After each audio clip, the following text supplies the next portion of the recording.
برادران ملت اسلامیہ، السلام علیکم ورحمۃ اللہ وبرکاتہ۔ الحمدللہ وکفا وسلام علی حبیبہ المصطفى، اما بعد فاعوذ باللہ من الشیطان الرجیم، بسم اللہ الرحمن الرحیم۔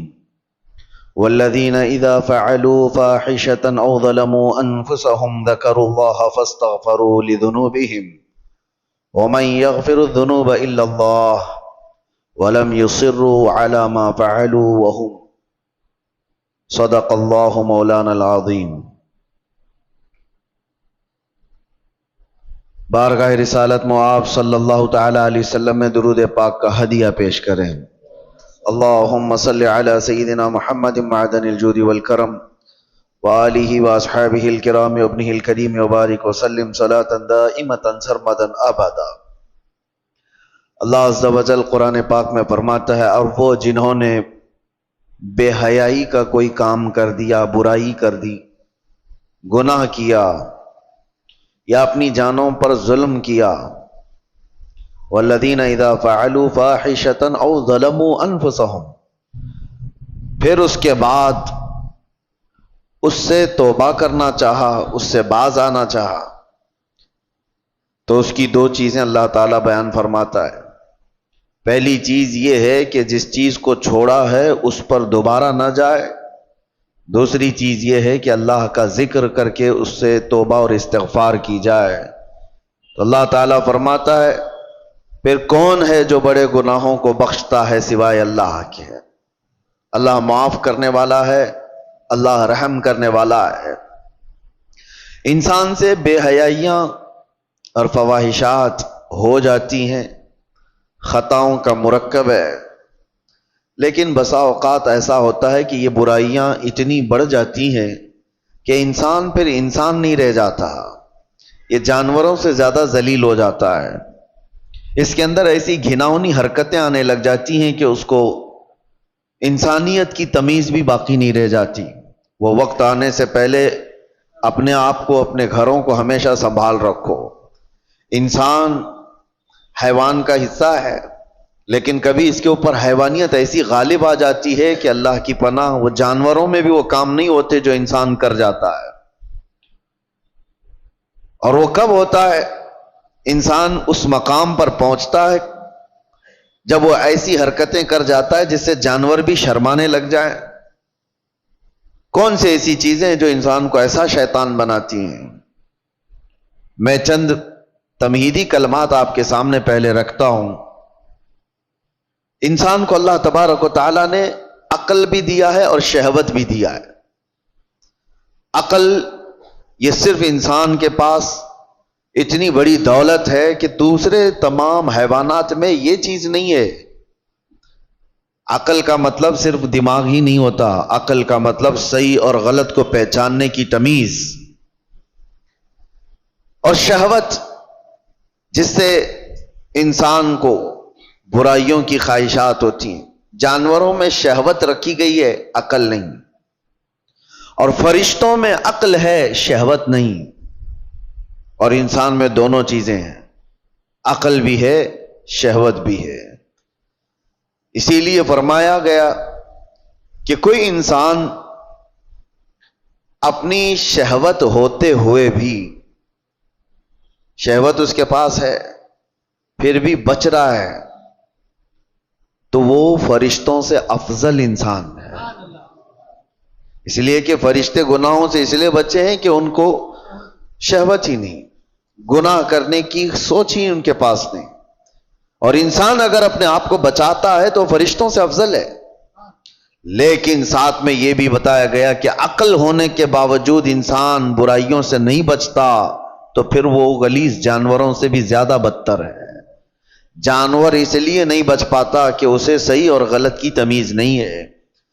جانور بڑے تھوڑے سے ہو جائیں تو ان میں ماں باپ کا رشتہ نہیں ہوتا، بھائی بہن کا رشتہ نہیں ہوتا۔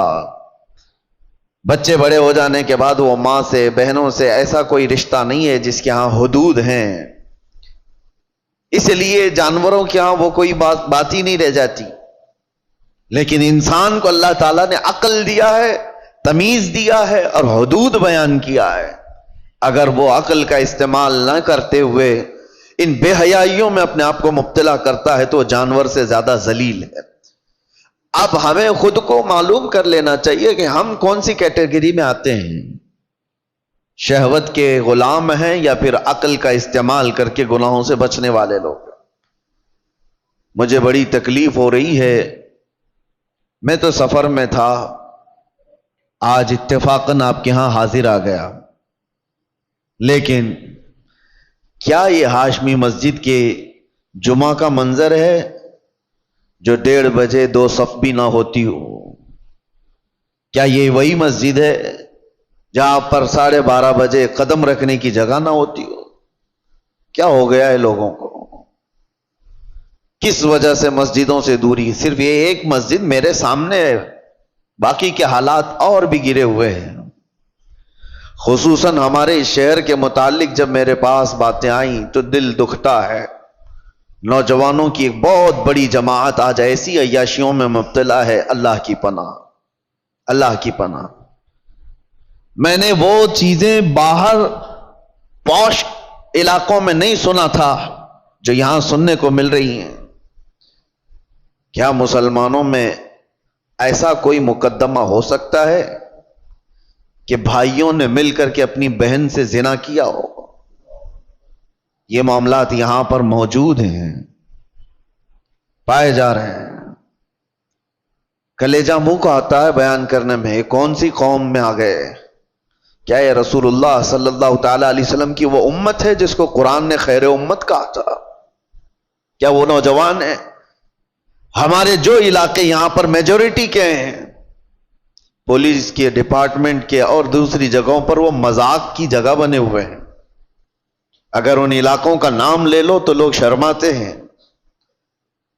میرے عزیزو, یہ کس کی ذمہ داری تھی ان بے حیائیوں سے روکنے کی, ان فواہشات سے اپنے نوجوانوں کو روکنے کی؟ حیرت ہوتی ہے کہ 2-4 حاجی صاحب ہمارے سامنے بیٹھ کر کے واقعات بیان کر رہے ہیں. اس محلے میں ایسا چل رہا ہے, اس محلے میں ایسا چل رہا ہے.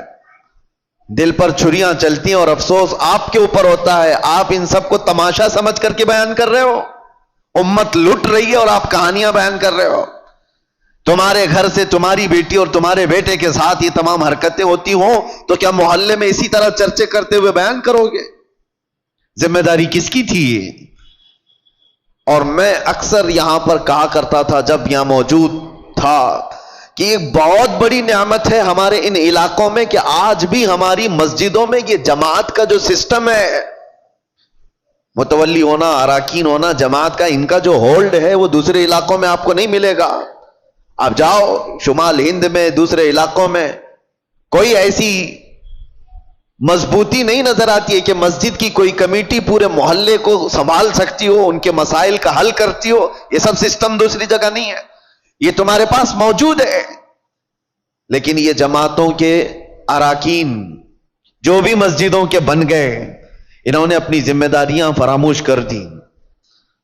اب ان کو لگتا ہے کہ صرف اور صرف کمیٹی بنانا ہے, مسجد دیکھنا ہے. محلے سے ان کی بھی نظریں ختم ہو گئی. ہم دیکھ رہے ہیں کئی محلے ایسے جن میں نوجوان, پہلے کیا کسی کی ہمت ہوتی تھی کہ جماعت والوں کے سامنے کوئی بچے آ کر کے ایسی حرکتیں کریں یا ان کے سامنے بے حیائی کریں؟ ہوتا یہ تھا, ڈر تھا محلے والوں کو کہ ہمارے نکاح منگنی ولیمے بھی ہونے ہیں, کبھی جماعت سے بائیکاٹ نہ ہو جائے. ڈر لگتا تھا لوگوں کو محلوں میں کہ کسی کے گھر پر نظر نہ ڈالی جائے ورنہ جماعت میں فیصلہ چلا جائے گا تو بے عزتی ہو جائے گی. اور آج یہ پوزیشن آ گئی کہ جماعت کو کوئی گنتا نہیں. تم اگر اپنا وقار کھوتے چلے جاؤ گے تو میرے عزیزو آنے والی نسلوں کے لیے بہت بڑا خطرہ ہے, بہت بڑا چیلنج ہے. میں دیکھ رہا ہوں ان چھوٹے بچوں کو ہمارے, اب میں ہر ایک کا نام لے کر کے ذکر کروں تو ظاہر سی بات ہے دنیا بھر میں باتیں وائرل ہوتی ہیں, لیکن سمجھنے والے سمجھ سکتے ہیں. اسکول کے 4 کلاس کے بچے کو, 4 کلاس کا بچہ مشکل سے میرے خیال سے 9 سال کی عمر کا ہوتا ہوگا, اس کے دادا میرے پاس لے کر کے آئے اور کہتے ہیں کہ یہ نشہ کرتا ہے. میں کہا کون سا نشہ کرتا ہے یہ؟ کون سا نشہ؟ نشہ تو لوگ بیڑی سگریٹ